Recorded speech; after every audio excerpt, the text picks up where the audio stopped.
Hello guys, तो कैसे हैं आप सभी। होप आप सभी बहुत अच्छे होंगे। आज हम लोग स्टार्ट करने वाले ज्वाइंट हिंदू फैमिली बिजनेस। जैसा कि आप सभी को दिख रहा होगा, joint Hindu family business. Fine, तो ये टॉपिक रहेगा आज हमारा। और यहाँ पर आप क्या लिखा हुआ है, it is a specific form of business organisation found only in India. कह रहा है ये स्पेसिफिक, ये ज्वाइंट हिंदू फैमिली बिजनेस है, ये एक फॉर्म ऑफ बिजनेस ऑर्गेनाइजेशन है। ये स्पेसिफिक फॉर्म है, मतलब एक बहुत स्पेसिफिक तरीके का है, बहुत स्पेशल तरीके का ये है, जो कि सिर्फ इंडिया में फाउंड, जो कि इंडिया में ही मिलता है। ठीक है, इंडिया में ही आपको इस फॉर्म का बिजनेस पाया जाएगा। क्लियर है। नाउ नेक्स्ट लिखा हुआ है यहाँ पे, it is one of the oldest form of business. ये जो ज्वाइंट हिंदू फैमिली बिजनेस है, one of the oldest form of business है, मतलब पुराना बिजनेस है। ऑर्गेनाइजेशन इन द कंट्री, हमारे देश में सबसे पुराना बिजनेस इसको माना जाता है। क्या? Joint Hindu family business. Now next we will talk about, it refers to a form of organisation where in the business is owned and carried on by all members. यहाँ पे आपको बताने वाला है कि हिंदू अनडिवाइडेड फैमिली है जो। बच्चों से मैं आपको बता दूँ कि ज्वाइंट हिंदू फैमिली बिजनेस आप बोलिए या हिंदू अनडिवाइडेड फैमिली बोलिए, दोनों बात एक ही है। ठीक है। It refers to a form of business organisation where in the business is owned and carried on. यहाँ पे आप समझिए, कैरीड ऑन का मतलब होता है बिजनेस को चलाना। बाय द मेंबर्स, मतलब बिजनेस जो चलाया जाता है मेंबर्स के द्वारा। ठीक है, उसी को हम क्या कहते हैं, फॉर्म ऑफ। ये क्या है? Joint Hindu family business. It refers to a, मतलब कि joint Hindu family business refers to a form of organisation where in the business is owned, मतलब जो बिजनेस चलाया जाता है carried on by the members of the un Hindu undivided family. ये मतलब simple सा चीज़ है कि ऐसा कोई बिजनेस जिसमें जो सब परिवार है वो अनडिवाइडेड है, मतलब सब परिवार जितने हैं सब एक साथ हैं। फाइन, और उनके द्वारा जो बिजनेस चलाया जा रहा है। ठीक है, पर इसमें आपको एक मोस्ट इम्पॉर्टेंट चीज़ मैं आपको आगे बता रहा हूँ, बस इसको यहाँ पे याद रखिएगा कि जो उनके द्वारा उनका बिजनेस और उनके द्वारा जो चलाया जा रहा है, जो हिंदू अनडिवाइडेड फैमिली है नीचे, it is govern by the Hindu law. It means कि वो हिंदू लॉ के अंदर क्या होने चाहिए, रजिस्टर्ड होने चाहिए। ये सब जो है हिंदू लॉ के अंदर ही गवर्न होता है, चला जाता है। The basic the basis of membership in the business is birth in a particular, मतलब समझिए कि आप इसमें मेंबरशिप कैसे लेंगे। जहाँ आपका बर्थ हो गया, आपका मेंबरशिप, मतलब कि जब भी किसी भी छोटे का जन्म होता है तभी से मेंबरशिप मिल जाती है। किसमें? ज्वाइंट हिंदू फैमिली बिजनेस में। फाइन, और आगे क्या लिखा है, in a particular family and 3 successive generation can be member in the business, मतलब आने वाला जो 3 जनरेशन है, 3 जनरेशन तक लोग मेंबर्स हो सकते हैं। फाइन, इसके आगे हम लोग पढ़ेंगे नीचे वाला, that is the business is controlled by the head of the family who is the eldest member and is called करता। मतलब कि ज्वाइंट हिंदू फैमिली बिजनेस में जो बिजनेस है वो कंट्रोल जो किया जाता है, उसमें एक हेड होता है, फैमिली का एक हेड होता है, वो who is the eldest member, जो कि वो सबसे बड़ा मेंबर होता है। जो सबसे बड़ा है वही एल्डेस्ट मेंबर कहलाएगा, और उसी को क्या कहते हैं, कर्ता कहते हैं। क्लियर बच्चों? आइए 1 मिनट के अंदर अंदर हम लोग समझते हैं। ये पूरा हम लोगों ने पढ़ा तो हम लोगों ने ये सीखा कि जो ज्वाइंट हिंदू फैमिली बिजनेस है, ज्वाइंट हिंदू जो फैमिली बिजनेस है, it is a specific form of business organisation found in India. मतलब ये ज्वाइंट हिंदू फैमिली बिजनेस हमको इंडिया में पाया जाता, हमको इंडिया में मिलेगा। It is the one of the oldest business, ये सबसे पुराना से पुराना बिजनेस, ओल्डेस्ट बिजनेस है हमारे इंडिया में. It refers to a form of organisation where in the business in all is owned and carried on by all members of the Hindu undivided family. जो Hindu undivided family के जो members हैं जो business को चलाएंगे, और वो जो बिज़नेस है वो उनका खुद का ही है, वही होता है क्या, joint Hindu family business. Fine. ये किस लॉ के अंदर गवर्न किया जाता है? It is a govern by Hindu law. ये हिंदू लॉ के अंदर आता है और इसके अंदर गवर्न किया जाता है. फाइन.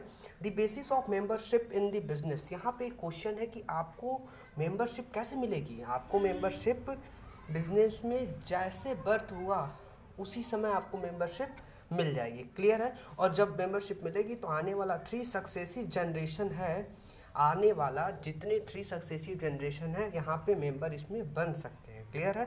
और नीचे लिखा है the family is control by the head of the family.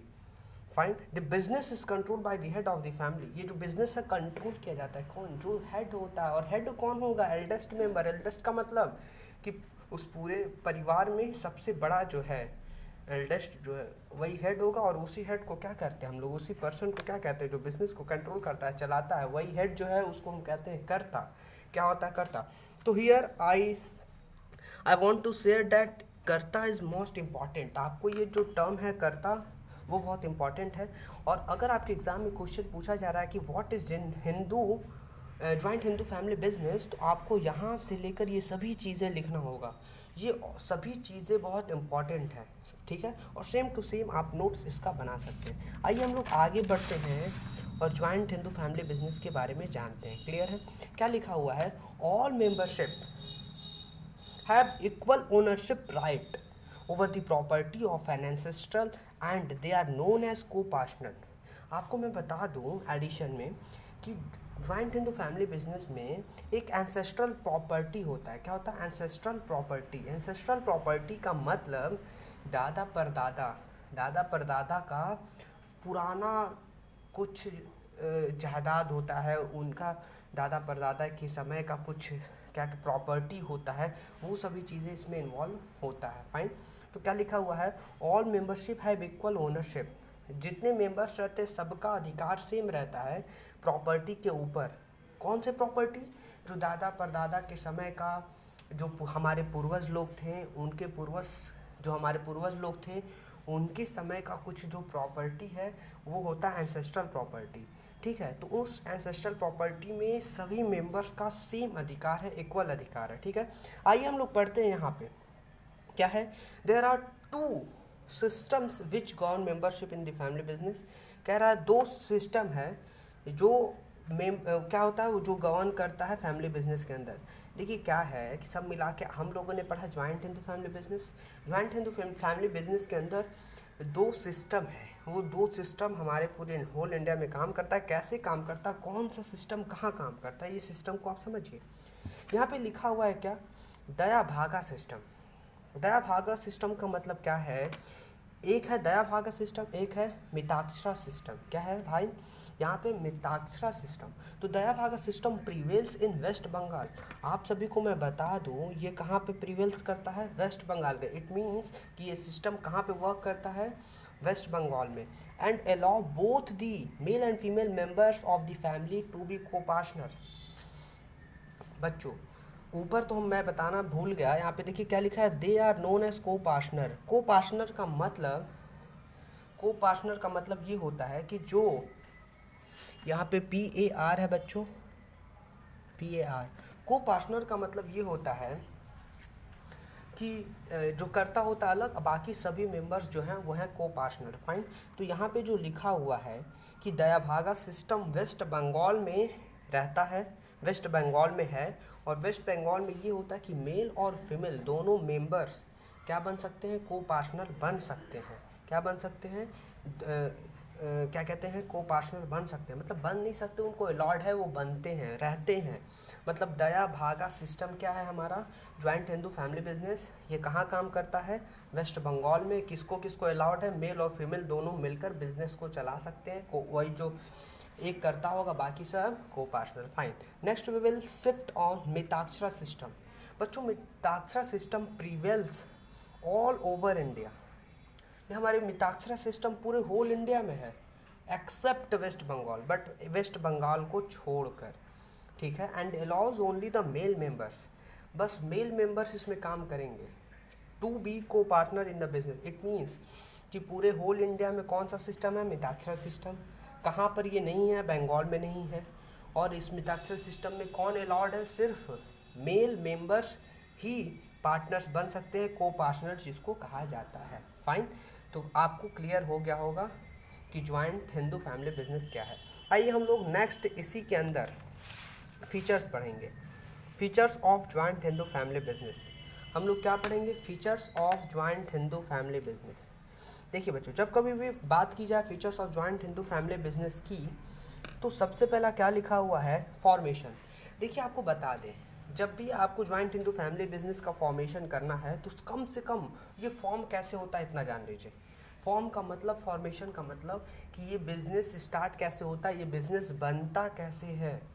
मतलब कि 2 मेंबर्स, कम से कम 2 मेंबर्स अगर होंगे तो बिज़नेस स्टार्ट किया जा सकता है। बट इसके साथ नीचे एक केस लिखा हुआ है, एंसेस्ट्रल प्रॉपर्टी होना चाहिए।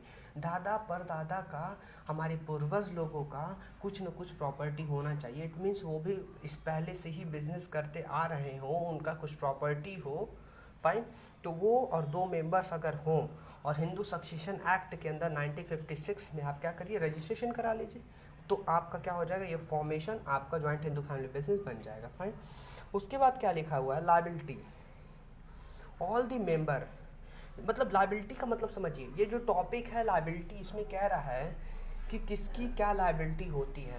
लायबिलिटी का मतलब रिस्पॉन्सिबिलिटी, रिस्पॉन्सिबिलिटी का मतलब कि अगर आप किसी से कुछ लिए हैं, उधार लिए हैं, तो आपको वहाँ पे देना है। फाइन, तो लायबिलिटी यही है कि अगर आप किसी से कुछ लिए तो आपको देना है। इसमें भी मैंने आपको बताया था, एक लिमिटेड लायबिलिटी होती है, एक अनलिमिटेड लायबिलिटी होती है। देखिए, जो आगे आगे रहता है, काम करता है, जो हेड है वो करता है, उसका लायबिलिटी अनलिमिटेड है। यहाँ पे दिख रहा होगा आपको, क्या है उसका लायबिलिटी, क्या है, अनलिमिटेड है। इट मीन्स कि कर्ता का जो लायबिलिटी है अनलिमिटेड है। इट मीन्स कि एक कर्ता सिंगल है जिसके पर्सनल प्रॉपर्टी को भी हम लेकर बेच सकते हैं, क्यों, जो उधार है उसको चुकाने के लिए। फाइन, और सभी मेंबर्स का क्या होता है, लिमिटेड लायबिलिटी होता है। कर्ता का क्या होता है, अनलिमिटेड लायबिलिटी होता है। फाइन, आइए हम लोग बात करते हैं कंट्रोल का। Who control the business, business को कौन कंट्रोल करता है, करता है। जो करता है वही है, जो यहाँ पे लिखा हुआ है कर्ता, वही आपको बिजनेस कंट्रोल करता है। फाइन, नाउ नेक्स्ट हम लोग आएंगे कहाँ पे, कॉन्टीन्यूटी। कॉन्टीन्यूटी का मतलब होता है बच्चों कि कर्ता अगर डेथ कर गया तब क्या होगा। कॉन्टीन्यूटी में आपको ये लिखना है कि बिजनेस चलता रहता है, बहुत अच्छे से चलता है। अगर कभी कर्ता की डेथ हो जाती है तो नेक्स्ट एल्डेस्ट मेंबर, बच्चों यहाँ पे आप लोगों को दिख रहा होगा, नेक्स्ट एल्डेस्ट मेंबर, जो नेक्स्ट एल्डेस्ट मेंबर होता है, जो दूसरा कर्ता का डेथ होने के बाद जो दूसरा जो सबसे बड़ा है घर परिवार में, उसको मेंबर, उसको कर्ता बना दिया जाएगा। फाइन, और वो क्या करेगा, बिजनेस को चलाएगा। तो हमेशा ये बिजनेस कॉन्टिन्यूज होता है। आपको इसमें लिखना होगा कि joint Hindu family business always continues. Suppose if कर्ता died, then the next eldest member will become karta. Fine, and business will always continue. Clear है? Now next we will shift on minor member, and point number is 5. Minor member का मतलब सब, इसमें जो minor member होते हैं वो क्या कर सकते हैं, मतलब माइनर मेंबर का मतलब होता है जो छोटे मेंबर होते हैं। छोटे मेंबर का मतलब 18 ईयर्स से जो छोटे हैं ना, जो 18 ईयर्स से छोटे हैं, दैट इज़ माइनर मेंबर। तो माइनर मेंबर में क्या होता है, ये लोग कैसे बनते हैं, बाय बर्थ। ये जहाँ इनका जन्म होता है, तुरंत ये घर माइनर मेंबर बन जाते हैं। क्लियर है? तो इसी के साथ फीचर्स में हम लोगों ने पढ़ा formation, liability, control, continuity, minor members. यहाँ पे आपका features of joint Hindu family business खत्म होता है। और नेक्स्ट मैं आपसे क्वेश्चन पूछना चाहता हूँ, क्या आपको merits of joint Hindu family business पता है? अगर नहीं पता है तो इसको जानने के लिए, इसको समझने के लिए आप नेक्स्ट लेक्चर में आइए, और नेक्स्ट लेक्चर में आपको क्या मिलेगा, merits of joint Hindu family business. Fine, अगर आपको ये वीडियो अच्छा लगा हो तो लाइक करिए, सब्सक्राइब करिए और अपने दोस्तों को शेयर करिए। और ये वीडियो आपको कैसा लगा प्लीज़ कमेंट करना ना भूलिए। इसी के साथ मैं सौरभ चौरसिया आप सभी का धन्यवाद करता हूँ। थैंक यू सो मच बच्चों।